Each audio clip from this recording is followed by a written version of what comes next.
안타깝게도 이제 우리들의 기를 죽이는 대상이 있으니 그게 이제 바로 이제 홍콩이 되겠죠. 아니면 이제 규모 면에서 이제 확실히 차이가 크고 홍콩은 뭐 화면으로만 봐도 막 그 숫자가 어마어마하게 보이잖아요. 그래서 근데 우리는 뭐 많이 모였다고 생각을 하기에는 거기에 비교하기는 부족한 게 현실입니다. 그런데 또 집회 규모에서도 밀리는데 우리들의 기분을 다운시키는 요소가 또 한 가지 있는데 우리는 이제 짱깨를 욕하고 막 규탄하는데 정작 우리를 기를 죽이는 홍콩 놈들도 짱깨라는 점이죠. 그래서 우리는 이런 말들을 하죠. 결국은 짱깨인 홍콩인들도 저리 민주화를 열망하며 많이 모였는데 우리 한국인은 도대체 이게 뭐냐 그러면서 스스로 자학하는 움직임도 저는 이제 폭격하곤 했습니다. 그런데 이제 여기에 대해서 이제 우리들은 한 가지 알아야 하는 게 홍콩인들이 뭐 민도가 높아서 민주주의를 수호하고자 그리 모인 건 아니라는 점이에요. 언론에 알려지기는 이제 홍콩은 중국에 종속되는 걸 반대하고 민주주의를 수호하고자 그리 많이 모였다고 포장되었는데 제가 아는 바로는 그건 굉장하게 고상하게 포장된 결과입니다. 홍콩인들이 딱히 민도가 높고 수준이 높아서 민주주의라는 자체의 의미를 두고 그렇게 저항하는 게 아니라는 얘기죠. 제가 아는 바로는 홍콩인들이 그렇게 길거리를 이끌어내고 있는 원동력이 뭐냐 이건 바로 중국의 장기 적출의 원인인 것으로 압니다. 막말로 여러분들도 중국에 끌려가서 장기 적출될 위기의식이 팽배해서 전반적으로 그런 위기감이 깔려있다면 지금보다 훨씬 많은 인원이 동참할 수 있다고 이제 예상할 수 있습니다.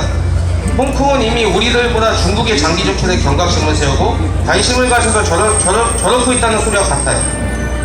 근데 우리는 중국의 장기 적출을 괴담으로 치부한 채 민주주의니 뭐 국가 수호니 이런 것만 내세우니까 모일 수 있는 인원은 한계가 있다고 저는 생각하고 있다는 것이죠. 홍콩에 2004년도부터 충격적인 사건이 있었는데 그것이 다름 아닌 게 장국영 자살입니다. 2004년이면 홍콩이 반환된 지 7년 정도 된 시점이었죠. 우리는 홍콩에서 장국영이 자살했다고 믿지만 실상 장국영은 타살 혐의점이 많습니다. 특히 장국영 같은 경우는 삼합회에 시달렸다고 전해지고 중국의 부패는 이루 말할 수가 없어 그 조폭과 고위층이 연루되는 건 비일비재한 일입니다. 저렇게 유명 스타가 타살이 의심되는 자살로 둔갑하니까 홍콩인들의 불안감은 안 커질 수가 없었던 것이죠. 거기다 이제 중국의 조작진은 아주 악명 높아서 이제 같은 핏줄인 홍콩인들은 그 점을 매우 잘 알아서 홍콩은 점점 중국화되는 자기들 처지에 불안감을 지나지 않을 수 없다는 점이죠. 그런데 이거 홍콩인들의 불안감을 더 키우는 일이 일어났는데 그것이 뭐냐? 그게 바로 이제 중국의 장기 적출이 그 주인공입니다. 통상 장기 적출은 괴담이나 아니면 범죄자들의 전유물로 생각하기 십상인데 중국은 국가가 사형수들 장기를 적출하는 걸로 악명이 높죠. 근데 홍콩인들이 지금 시위하면서 반대하는 게 뭐죠? 바로 이제 범죄인들을 갖다 중국 송환에 반대해서 저렇게 나서는 것이죠. 단순히 범죄인을 중국에 송환하는 것을 반대하는 게 아니라 중국에 끌려가면 중국의 장기 적출을 당할 수 있다는 공포심과 우려심이 들었기 때문에 그 이유가 된 겁니다. 맞습니다. 이런 중국의 장기 적출로 불안한 홍콩은 한 가지 더 충격적인 소식을 접하게 되는데 여자 아나운서였던 장웨이제가 실종되었더니만 인체의 신비전에 등장한 걸로 이제 충격에 빠지게 되죠. 그리고 이런 소식을 가장 비중 있게 다룬 건 중국 언론이 아니라 홍콩 언론이었습니다.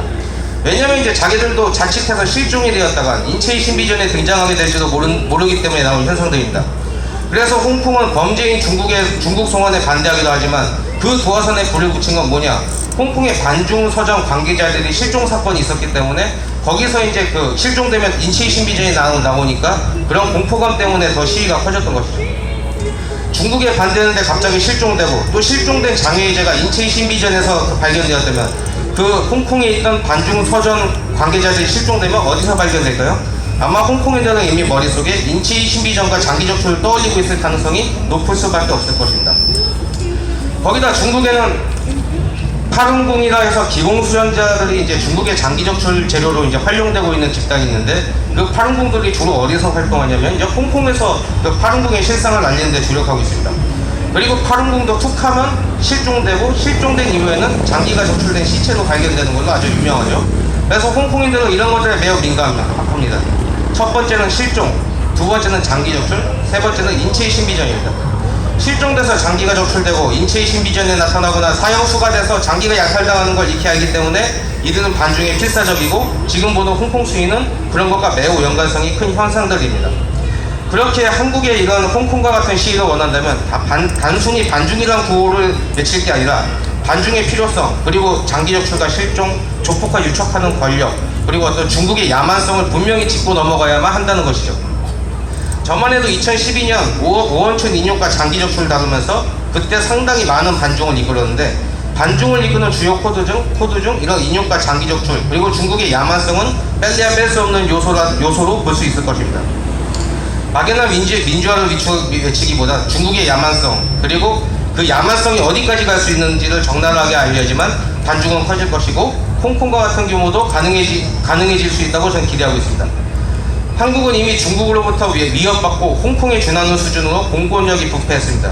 특히 문재인 이 새끼는 중국이 아주 그냥 꼬붕으로 머리 굽히고, 중국의 미세먼지가 몰려와도 한국의 경유차만 조지고 있는 게 문재인 이 새끼죠.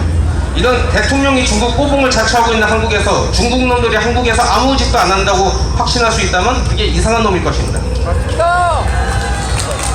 한국엔 이미 중국의 장기 적출의 실태를 알리려 2012년경 중국의 장기 적출을 폭로하는 인권 변호사가 한국에 방문해서 기자회견을 준비했으나 박원순 측의 비협조에 가까운 방해와 그리고 언론들의 방해질로 인해 제대로 알려지지 않았습니다. 그 말은 이제 한국도 뭔가 찔리던가 아니면 중국의 장기 적출과 연관되어 있으니까 나오는 현상으로 봐야 타당하겠죠. 제가 본 한국은 중국의 장기 적출로부터 절대 안전하지 않습니다. 이미 조선족 보모들은 유아들을 납치해다가 중국으로 넘긴 게 상당수 되고, 이 같은 언론은 실제로 있는 일도 괴담락이 못 찍어서 안 달랐습니다. 그리고 이에 대해서 방송통신위원회는 인종차별이라는 헛소리로 낙이 찍어서 입에 재갈 못 물려서 안 달랐습니다. 반중의 키워드는 장기 적출, 그리고 중국인의 야만성이 되리라고 저는 확신합니다. 또 이런 것을 건드리지 않는 반중은 한계가 있다는 게 제 생각이라는 걸 전하며 이만 마치도록 하겠습니다.